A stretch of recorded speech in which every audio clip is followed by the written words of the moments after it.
বাড়িতে যে কটা দিন কাটাই সেই কটা দিন প্রত্যেকটা দিন তোমাদের সঙ্গে আপডেট দিতে পারি, কিন্তু শ্বশুরবাড়িতে আসার পর থেকে যতবারই মনে করি যে আমি প্রত্যেক দিন ডেলি রুটিন দেবো, কিন্তু কোনো সময়ই হয়ে ওঠে না। জানো তো, যখন রাত্রেবেলায় ঘুমাতে যাই তখন আমি ভেবে রাখি যে পরের দিন কিন্তু সকাল থেকে ভিডিও করতে হবে, সন্ধ্যের দিকে আমি পুরোটাই এডিট করে তোমাদের সঙ্গে শেয়ার করব। কিন্তু যেই সকালবেলা ঘুম থেকে উঠতে দেরি হয়ে যায়, তারপর তাড়াতাড়ি করে কাজকর্ম করতে করতে আমার আর মনেও থাকে না, আর অতটা এনার্জিও লাগে না। আসলে একটা ছোট বাচ্চা, তারপর আবার কাজ, আবার রান্নাবান্না, সব কিছু সামলাতে গিয়ে আর ফোন কোথায়, আমি কোথায় থাকি সেটাও খোঁজ থাকে না। কোনো কোনো সময় হয়তো ফোনটা দেখতেই ভুলে যায়।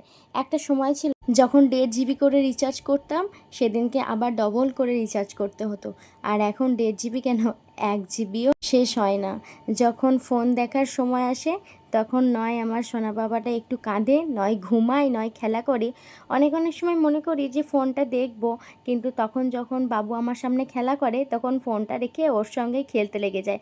কথায় কথায় আমার সকালবেলার কাজটা হয়ে গেছে।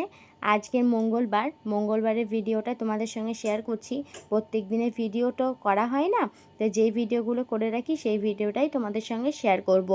তো এখন জামা কাপড়গুলো সকালবেলা কেচে নিয়েছি, আর আজকে বেশ খানিকটা জামা কাপড় জড়া হয়েছিল আমার বাবু সোনার, তো সেগুলো কাচাকুচি করে ঠাকুমাদের বাড়িতে গিয়েছিলাম মেলতে। আসলে আমাদের বাড়িতে কাজ হচ্ছে, আর যেহেতু ছাদ ঢালাই হবে তার জন্য একটু অসুবিধা হচ্ছে বাড়িতে মেলতে, সেই জন্য ঠাকুমাদের বাড়িতেই মেরে দিয়ে আসলাম। আমার বেশ ভালোই হচ্ছে, ছাদে যাওয়া তো এখন অতটা ভালো নয়। আমি তো এদিকে তরকারি কাটছি আর বাবুকে তক্তায় শুয়ে দিয়েছি। তো ওকে দেখো, বাবু কুকি,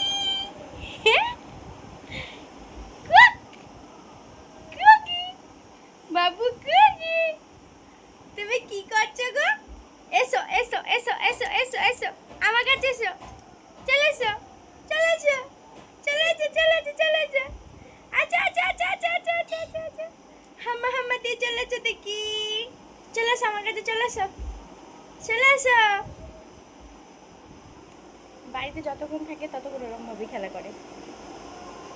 কথায় কথায় আজ কী কী রান্না করব সেই সবজিগুলো কেটে নিয়েছি, আর এদিকে ভাতটা বসিয়েও দিয়েছি। আর এই যে আজকে পটল আলু পেঁপে দিয়ে মাছ দিয়ে ঝোল করা হবে, আর ডেলোর টক করা হবে।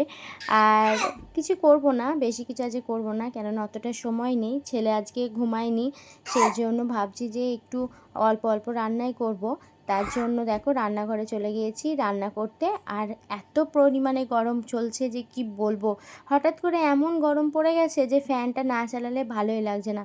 এই সময় যারা রান্না করে বা মারা, আমি না এই কয়টা দিন রান্না করছি, মারা তো সব সময় রান্না করে, কি শীত কি গ্রীষ্ম কি বর্ষা, তাদের কতটাই না কষ্ট হয় বলো। হ্যাঁ, এবার আমিও মা হয়ে গেছি, আমাকেও কিন্তু এবার থেকে রান্না করতে হয়। তো যাই হোক, এইদিকে আমার রান্নাটা তো করাই হয়ে গেছে, আর ওইদিকে ভাতটাও নামিয়ে দিয়েছি। আর আজ যেহেতু একটু শর্টকাট রান্নাই করলাম, তারপর খাওয়া দাওয়া করে ছেলেকে নিয়ে একটু ঘুমিয়ে গিয়েছিলাম। বেশিরভাগ সময় দুপুরবেলা অতটা ঘুমানো হয় না, কেননা ছেলে দুপুরের দিকে ঘুমিয়ে যায়, দিয়ে ভাত টাত খাওয়ার পরে আর ঘুমায় না। কিন্তু আজকে কি ভাগ্য আমার, ও একটু ঘুমিয়েছিল, আর একটু বলতে প্রায় অনেকটা সময়ই ঘুমিয়েছিল। এই যে আমি ছাদে জল দিতে এসেছি, ও কিন্তু এখনও পর্যন্ত ঘুমিয়ে আছে। আমাদের ছাদটা না পুরোপুরি ব্লক হয়ে আছে, পাথর বালি সিমেন্ট পাটা এটা ওটা অনেক কিছু দিয়ে ছাদটা পুরো ব্লক হয়ে আছে। আর এইদিকে সন্ধ্যাবেলাতে তো বাবুর বাবা এনেছিল একটু মাংস, আর রাত্রিবেলা তো অতটা রান্না এখন আর করা হয় না, কেননা বাবুকে ঘুম পাড়ানোর সময় থাকে না আমার কাছ থেকে। যদি রান্না বান্না করি তো ওকে আর ঘুম পাড়াতে পারি না। আর ও যেহেতু এক একদিন 9:30টার সময়তেও ঘুমায়, এক একদিন 8টার সময়তেও ঘুমায়, এক একদিন 7টার সময়তেও ঘুমায়। ওর ঘুমানোর তো টাইম টেবিল নেই, যখনই ও কান্না করবে তখনই কিন্তু ঘুম পাড়াতে হবে। তো সেই জন্য রাত্রিবেলা রান্নাটা একটু স্কিপই করি, শুধু ভাতটা হয় আর তরকারিগুলো বেশি করে করে রাখি, সেটাই হয়ে যায়।